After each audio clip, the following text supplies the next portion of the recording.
আসসালামু আলাইকুম সবাইকে। তো এখন আমরা আমাদের ইবুক থেকে এইচএসসি রাইট ফ্রম ভার্বের একটা রুলস দেখব। তো তোমাদের যে 15টা রুলস আসে, ঠিক আছে? এখানে তোমাদের 15টা রুলস আছে। তো এই রুলসে আমরা রুলস নাম্বার আজকে একটা দেখব। এখানে আমাদের একটা সিরিজ আকার আমরা মূলত করব। এই পুরো পিডিএফটা আমরা এইভাবে শেষ করব আর কি, ঠিক আছে? তো এই রুলস 1 দিয়ে তোমরা অসংখ্য বোর্ড কোশ্চেন সলভ করতে পারবা।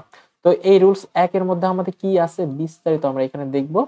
তো দেখো আমাদের প্রথমে কি আছে যে প্রেজেন্ট ইনডিফিনিট টেন্স। তো প্রেজেন্ট ইনডিফিনিট টেন্স তোমরা সবাই জানো, বর্তমান যে কাল সেটা আমাদের কি প্রেজেন্ট টেন্স আর কি। তো দেখো এখানে কি আছে, প্রেজেন্ট ইনডিফিনিট টেন্সে সাবজেক্টটা যদি আমাদের থার্ড পারসন সিঙ্গুলার হয়, তো সাবজেক্টটা থার্ড পারসন সিঙ্গুলার বলতে আমরা কি জানি? ধরো এই যে এটা হি, এটা কি আমাদের থার্ড পারসন সিঙ্গুলার, বা শি, এটা কি আমাদের থার্ড পারসন সিঙ্গুলার। আর প্লুরাল কোনগুলা? ধরো দে, হ্যাঁ, যেগুলা মানে আমাদের অসংখ্য মানুষজন আসে সেটা কি আমাদের মূলত প্লুরাল সাবজেক্ট হবে। তো দেখো এখানে কি বলছে যে সাবজেক্টটা যদি থার্ড পারসন সিঙ্গুলার হয় তাহলে একটা মেইন ভার্ব আসবে। তো মেইন ভার্ব কোনটা বলো তো? এই যে এটা হলো আমাদের মেইন ভার্ব। তো মেইন ভার্বের সাথে এস ব্যাস যুক্ত হবে। তো আমাদের এই রুলস নাম্বার 1 এর মধ্যে আমরা একটা টাইপ পাইলাম, তাই না? আর একটা বিষয় আছে দেখো, আর ব্র্যাকেটে যদি, অর্থাৎ আমাদের যদি ব্র্যাকেটে এরকম বি থাকে তাহলে আমাদের কি করতে হয়? আমাদের মূলত এম, ইজ, আর, ওয়াজ, আর দিতে হয়। এম, ইজ, আর দিতে হয় আমাদের প্রেজেন্ট টেন্সে, পাস্ট টেন্সের ক্ষেত্রে ওয়াজ, আর দিতে হয়, সিম্পল বিষয়। আরেকটা বিষয় কি মনে রাখতে হবে? প্রেজেন্ট ইনডিফিনিট টেন্সে কিন্তু এই যে এই বিষয়টা মনে রাখবা যে প্রেজেন্ট ইনডিফিনিট টেন্সে যদি সাবজেক্টটা প্লুরাল হয় তাহলে মেইন ভার্ব যেমন আছে তেমনই বসে যাবে। অর্থাৎ সাবজেক্টটা যদি থার্ড পারসন সিঙ্গুলার হয় আমরা ভার্বের সাথে এস ভার্ব যুক্ত করি, এবং যদি এটা প্লুরাল হয় তাহলে মেইন ভার্বটা যেমন আছে তেমনই থাকবে। আর যদি ব্র্যাকেটে বি থাকে তাহলে কি আমরা এম, ইজ, আর, ওয়াজ, আর ব্যবহার করি। তো এইটা হলো আমাদের গেল। এখানে কি এখান থেকে আমরা 3টা টাইপ পেলাম। এখান থেকে মূলত অনেকগুলো কোশ্চেন করা হয় আর কি। এবং আরেকটা বিষয়, এটা তো আমরা প্রেজেন্ট টেন্সের ক্ষেত্রে আলোচনা করলাম। এখন যদি পাস্ট টেন্স হয়, তো পাস্ট টেন্স আমরা কিভাবে চিনবো? আমাদের মূলত সেন্টেন্সের মধ্যে yesterday, ago, লাস্ট ডে, তারপর লাস্ট মান্থ, লাস্ট ইয়ার এইভাবে থাকবে। তো এইগুলো থাকলে তোমরা কি পাস্ট টেন্সে করবা। তো পাস্ট টেন্সে যদি আমাদের বি ভার্ব থাকে তাহলে তোমরা কি ওয়াজ ওয়ার চোখ বুজে বসাই দিবা। আর যদি ধরো মেইন ভার্ব থাকে তখন কি করতে হবে? এই যে অতীত সময় উল্লেখ থাকলে তখন কি হবে? পাস্ট ইনডিফিনিট টেন্সে হবে।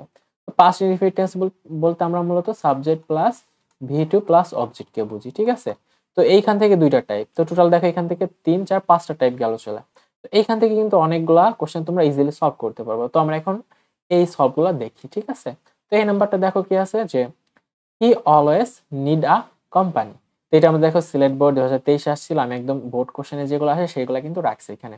তো হিটা এখানে কি দেখো, হিটা হলো আমাদের থার্ড পারসন সিঙ্গুলার, তার মানে আমাদের এই টাইপটা ম্যাচ করছে।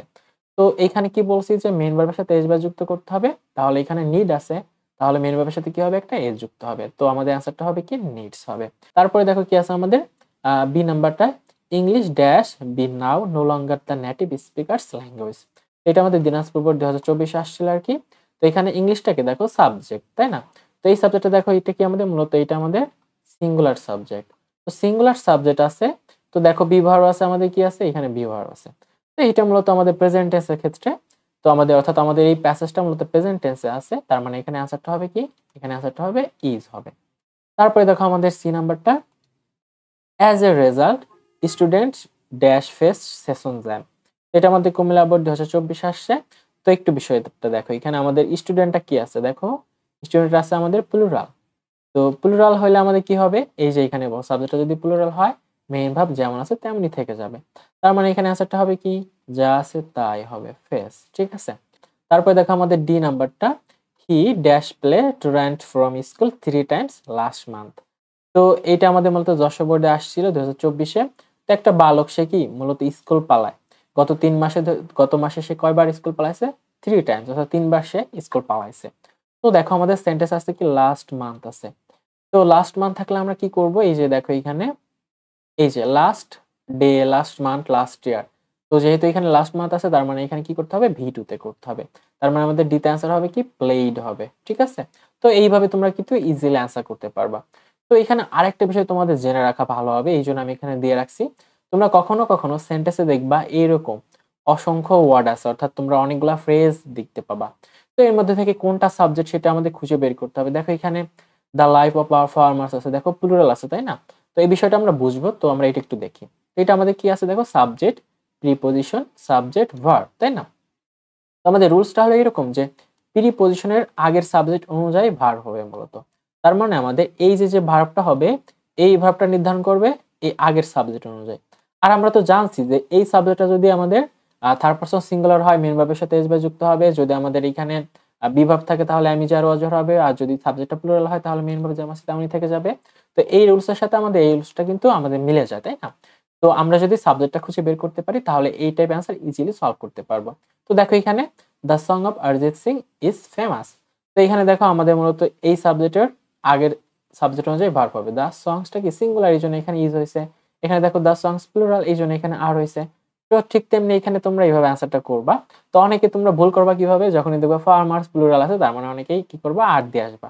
তো দেখবা কিছু অ্যান্সার কি টাইপ দিছে স্যাররা। তো এই বিষয়টা এখান থেকে তোমরা মনে রাখবা। তো এখানে দেখো অপ আছে, অপ হলো প্রিপজিশন, তার আগে সাবজেক্টটা হলো দ্য লাইফ। তো এখানে দ্য লাইফটা কি সিঙ্গুলার, এই জন্য এখানে আমাদের ভার্বটা হবে কি মূলত ইজ হবে। তো দেখো এইখানে আমাদের এই একটা রুলস থেকে কিন্তু আমরা অসংখ্য বোর্ড কোশ্চেন সলভ করতে পারবো এইভাবে। তোমরা ইজিলি এইভাবে সলভ করতে পারবা। তো আজকে এই পর্যন্ত, সবাইকে ধন্যবাদ। আমরা পরবর্তী সিরিজে আমরা পরবর্তী রুলসটা নিয়ে আলোচনা করবো আবার। তো সবাইকে টাটা, বাই বাই।